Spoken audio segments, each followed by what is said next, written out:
एक तरफ नून लीग के कायद नवाज शरीफ 6 साल बाद दोबारा पार्टी के सदर मुंतखब हो गए हैं, जिससे नून लीग की कमान वजीर आजम शहबाज शरीफ से नवाज शरीफ के हाथ में आ गई है। और वजीर आजम शहबाज शरीफ ने अदलिया पर शदीद तनकीद करते हुए कुछ जजेस को काली भेड़ें करार दे दिया है।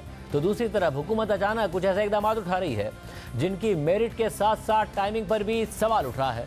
और तहरीक इंसाफ भी तनकीद कर रही है कि इन इकदाम का मकसद बानी तहरीक इंसाफ इमरान खान को फिलहाल जेल में ही रखना है। और इसके बावजूद भी तहरीक इंसाफ अदलिया से बहुत जल्द इमरान खान की रिहाई की उम्मीद लगा रही है। लेकिन हुकूमत क्यों और कैसे इमरान खान की रिहाई का रास्ता रोकने जा रही है, इस पर तफसील से बात करेंगे। लेकिन पहले बात करेंगे नून लीग की सियासत की, जिसमें आज 6 साल बाद बड़ी तब्दीली आई है। और आज 28 मई का दिन है, जिस दिन 26 साल पहले पाकिस्तान ने एटमी धमाके किए थे। और आज हुकूमत ने इस दिन छुट्टी करके मुल्क को दिन रात मेहनत करके तरक्की की राह पर डालने के अज़म का इजहार किया। और इस छुट्टी का ऐलान भी कल अचानक शाम में किया।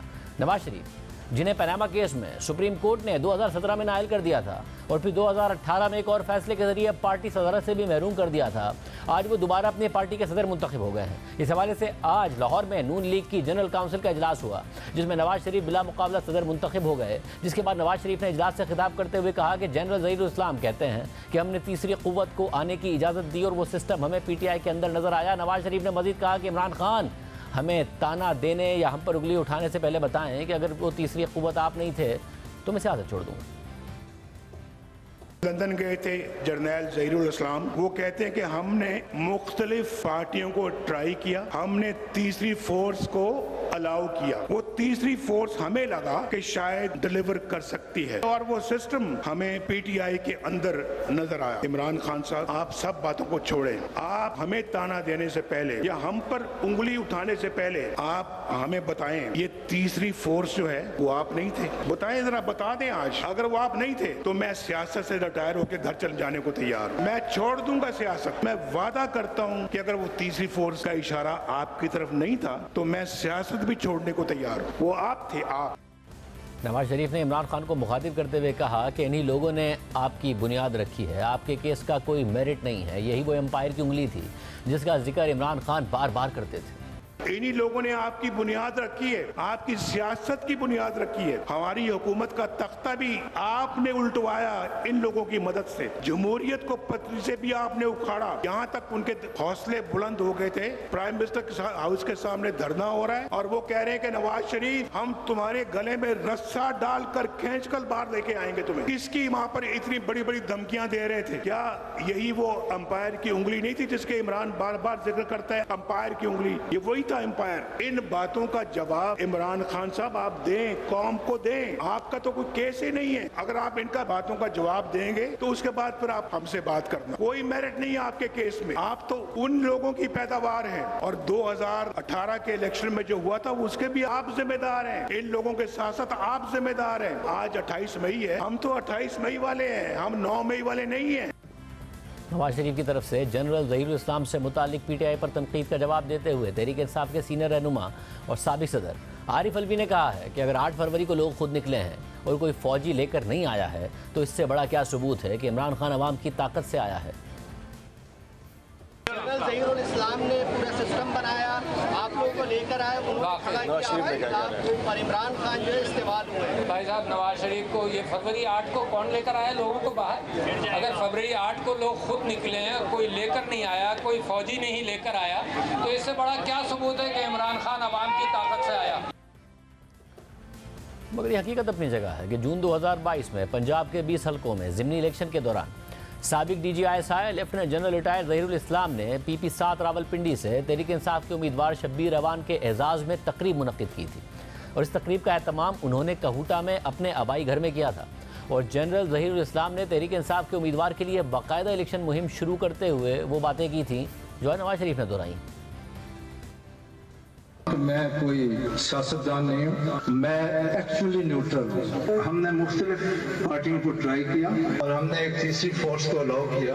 वो तीसरी फोर्स हमें लगा कि शायद डिलीवर कर सकती है और वो सिस्टम हमें PTI के अंदर नजर आता है। इसके अलावा नवाज शरीफ ने अपनी तकरीर में ये भी कहा कि साकिब निसार ने मुझे ज़िंदगी भर के लिए नाअहल करार दिया था, कारकुन मुझे वापस लेकर आए हैं। साकिब निसार का फैसला आज रद्दी की टोकरी में डाल दिया गया है। साकिब निसार ने मुझे जिंदगी भर के लिए मुस्लिम लीग की सदारत से हटा दिया था। ये वापस लेके आए तो खामोश क्यों बैठे हैं? इनको खुशी मना लेने दें। आपने खुशी मनानी है इसलिए नहीं कि नवाज शरीफ आज दोबारा अल्लाह के फजलो करम से मुस्लिम लीग का सदर बना है। आपने खुशी मनानी है या जश्न मनाना है तो इसलिए कि साकिब निसार का फैसला रद्दी की टोकरी में डाल दिया गया है। बुलाएं जरा उनको, आज बुलाएं जिन्होंने फैसला किया था कि नवाज शरीफ को हमेशा के लिए फारिग किया जाता है। आज नवाज शरीफ अल्हम्दुलिल्लाह फिर खड़ा है आपके सामने, जिस पे फैसला किया गया कि नवाज शरीफ तुमने अपने बेटे से तनख्वाह नहीं ली। भाई बेटे से नहीं ली ना मैंने, तुम्हारे बेटे से तनख्वाह तो नहीं मांगी थी मैंने। नवाज शरीफ ने मजीद कहा कि महंगाई कम हो रही है, 1.5-2 साल मुश्किल के होंगे, अगले 3 साल बहुत अच्छे हो जाएंगे। नवाज शरीफ ने कारकुनों से वादा भी लिया कि अब मैं नून लीग का सदर बन गया हूं तो आप मेरा साथ देंगे। जबकि दूसरी तरफ साबिक सदर आरिफ अलवी ने फौज से मुज़ाकरात करने से मुताल्लिक कहा है कि हमने फौज को कभी मुदाखलत की दावत नहीं दी, मगर इमरान खान मुज़ाकरात उसके साथ करना चाहते हैं जिसके हाथ में कुछ हो। फॉर्म 47 वालों के हाथ में कुछ भी नहीं है। हम फौज को कभी भी हमने नहीं दावत दी कहीं मुदाखलत करने के लिए, मगर मुज़ाकरात इमरान खान साहब उसके साथ करना चाहते हैं जिसके हाथ में फैसला। आप समझते नहीं है कि फॉर्म 47 वालों के हाथ में कुछ भी नहीं है, उनसे मुज़ाकरात करके लाहासिल मुज़ाकरात होंगे।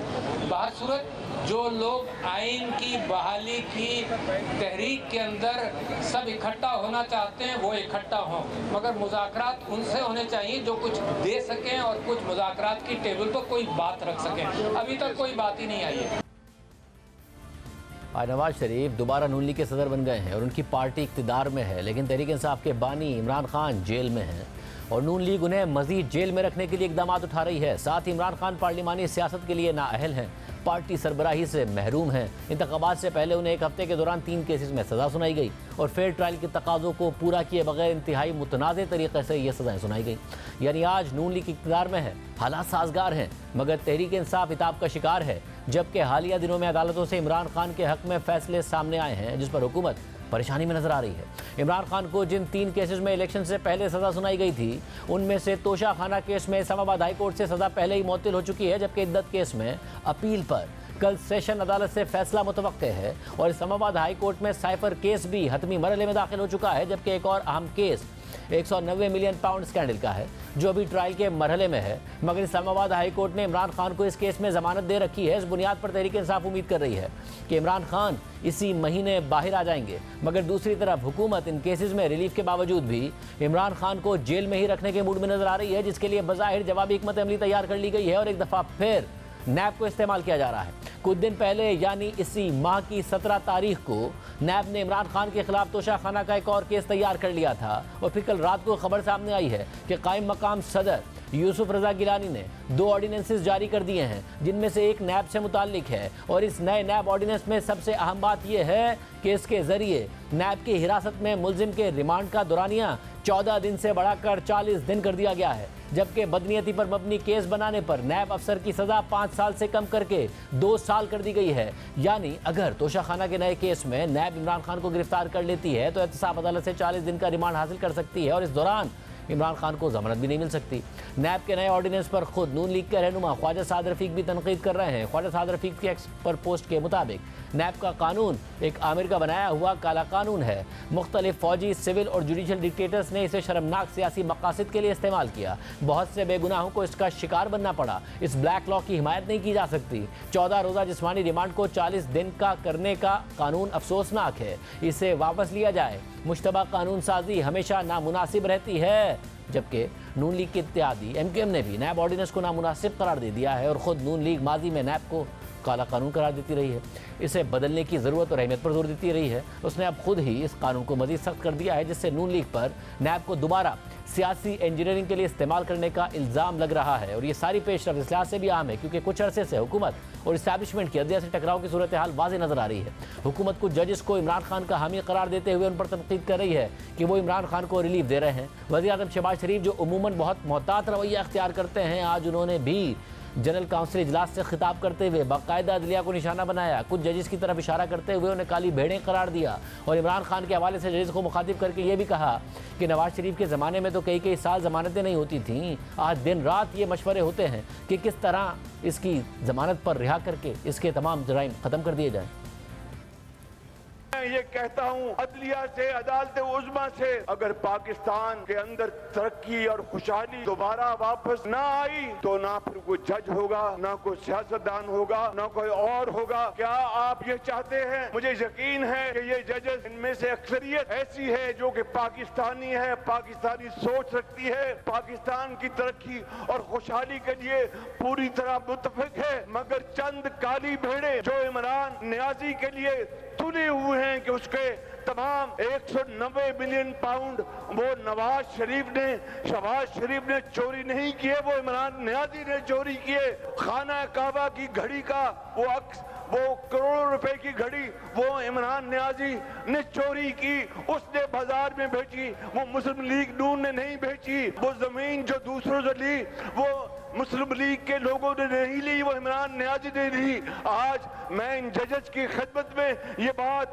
बड़े अदब से अर्ज करना चाहता हूँ कि नवाज शरीफ के जमाने में तो कई साल जमानतें नहीं होती थी, आज दिन रात ये मशवरे होते हैं कि किस तरह इसको जमानत पर रहा करके इसके तमाम जुराइम खत्म कर दिए जाएं। मैं आज कहना चाहता हूँ इमरान नियाजी, तुम्हारी ये तमाम साजिशें नाकाम होंगी।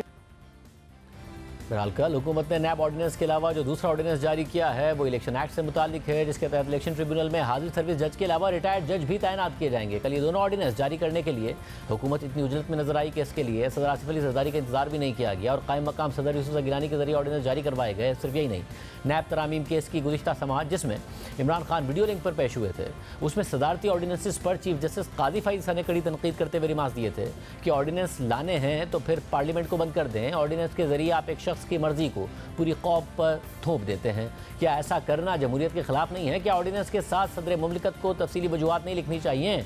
मगर इस समाअत के 12 दिन बाद ही हुकूमत ने सियासी अहमियत के हामिल 2 ऑर्डिनेंस जारी कर दिए हैं और उसमें से एक नैब कानून से मुतालिक है, जिसके केस की समाअत करते हुए चीफ जस्टिस ने ये रिमार्क दिए थे। हुकूमत आखिर इस तरह के इक़दाम से क्या हासिल करना चाहती है,